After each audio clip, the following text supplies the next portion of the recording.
We are still learning more about the federal budget resolution that passed through the U.S. House late last night. Today, both sides reacting to what's in the bill. Republicans say the package will generate about $2.6 trillion in savings over the next 10 years and helps reduce the deficit. Democrats are saying cuts are being proposed to services, including health care, student loans, and other programs. Getting us out of nearly $37 trillion in debt, it's not going to be easy. President Trump and the White House Republicans have started the conversation on wasteful government spending. House Republicans chose Donald Trump, they chose Elon Musk, and they chose their billionaire puppet masters over the American people. Now, one of the proposed cuts is directed at the House Committee on Agriculture. It funds several programs, including the Supplemental Nutrition Assistance Program, or SNAP. About 1 in 12 Iowans receive SNAP benefits in 2024. That number is about 1 in 7 in Illinois. Maddie Franz shows us the possible changes to SNAP and how that could affect a food pantry in the Quad Cities.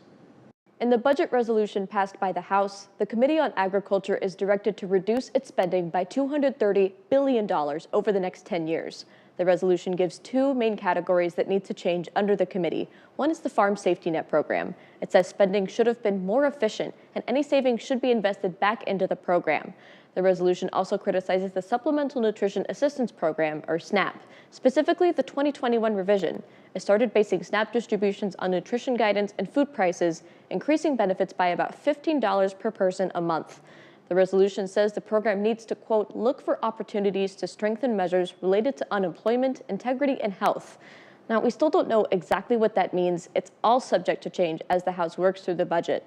But people who rely on food assistance are worried about where the $230 billion cuts will come from. Some this morning were feeling a little anxious. Every Wednesday, families come to the Salvation Army on Brady Street to get the food they need. Just this morning, for the first 2 hours, we saw 18 families. Major Lucille Gates, the Quad Cities area coordinator, says there are more new faces at the food pantry than ever. It's served more than 2,600 people in the last few months. So there's more need out there. Most of them are already on food assistance, up to 95%. If the SNAP requirements change, she expects even more to rely on the food pantry. We'll do our best, but who knows what's going to happen. It all depends on their funding, but even that is uncertain. Gates says a federal grant for another Salvation Army program is in jeopardy. I have a couple of positions that we could fill, but right now I'm just kind of waiting to see before we hire people so we don't have to lay them off right away. Until then, she says her branch will have to do more with less. Just in general, it's tough for everybody.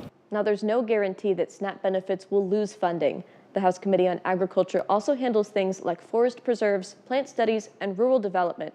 However, none of those were cited for funding reduction in the budget resolution. In studio, Maddie Franz, WQAD News 8.